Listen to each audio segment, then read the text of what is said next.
Hello, I'm Christine. I'm the Equality, Diversity and Inclusion Manager, and today I'm talking to Evie from London campus. Evie, could you introduce yourself to everybody, please?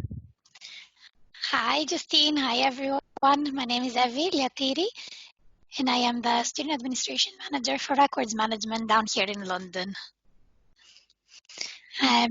So I think we're here today because obviously since the lockdown, my husband and I have been here at home trying both parents to work.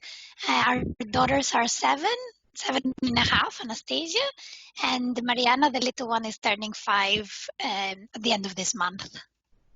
Excellent. Well, thank you very much for agreeing to do this interview, Evie. As you indicated, one of the things that we're trying to do with these videos is share people's experiences during lockdown.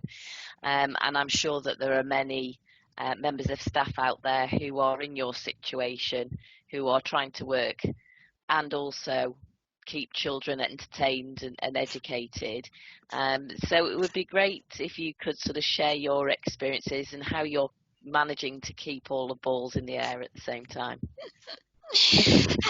Yeah, I mean, I would definitely say we're not managing to keep all the airs in the ball at the same time. So we've dropped them 100 times, but then we just have to pick it up and try to do the best that we can. And as you said, I know there are so many colleagues in the same situation. So for me, it's helped a lot to just talk with these colleagues, these friends, and just share experiences. Sometimes you see people, on Facebook or on social media advertising just how perfect their life is during lockdown, how great teachers they've been to their children and how much they love baking with them and doing all this stuff where, sometimes reality is just you're trying to keep them alive. And I think it's just important to maybe depenalize how sometimes people are just struggling to keep everything going. Yeah.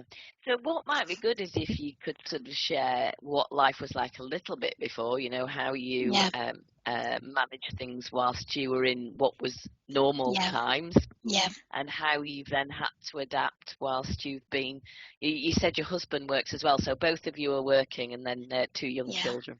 Yeah. So I would say even before I did most in terms of the children, because George usually works about maybe 7 to 7, 7 to 8 p.m. So, and being at the university, I can be a bit more flexible. So I would take the girls to school in the morning and then just go to the university and then actually pick them up from school and do the rest of the day. So we would in good days be able to play a little bit and cook together and maybe do some homework together.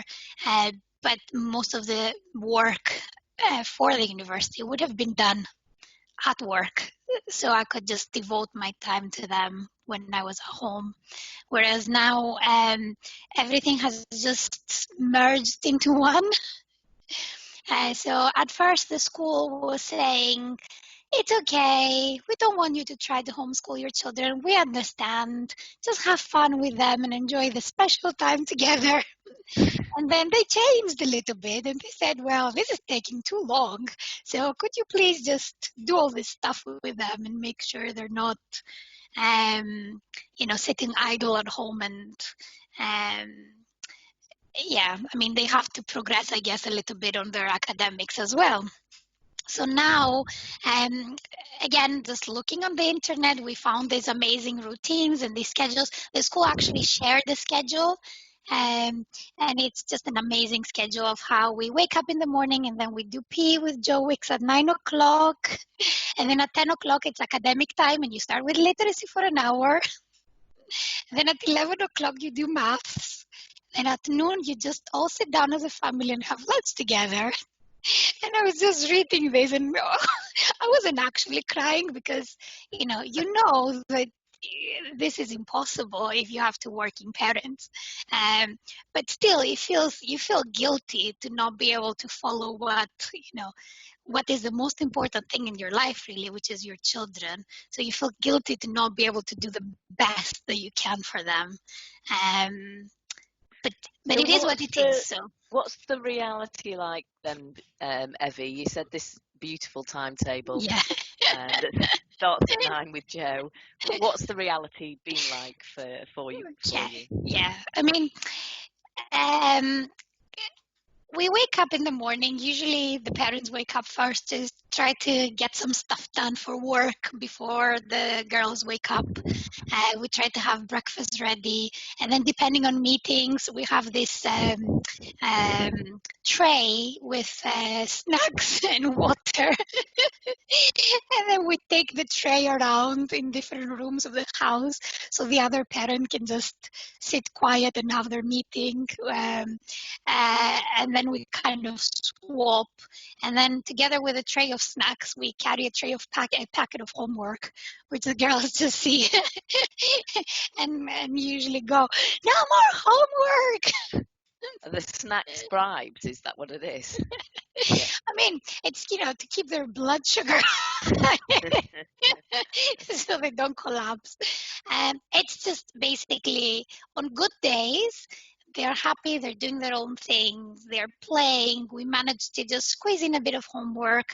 You can just type an email while talking to them and do some work. On bad days, there's just a lot of yelling and screaming. And then at the end of the day, you're like, well, tomorrow is another day and we'll see how it goes. At least we're all here and we're healthy. And this is what really matters. So you're saying that you and your husband are probably sharing things a little bit more in terms of the children and helping each other try and fit work around the children. Yeah, and having talked to mom work friends, that who were in a similar situation before, where they were spending most time with with their children before lockdown.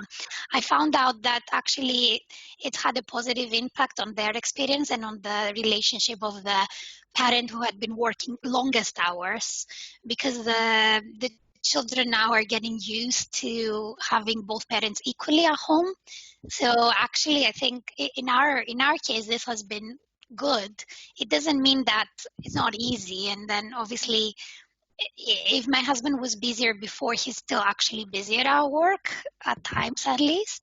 But just the presence means the world to the children.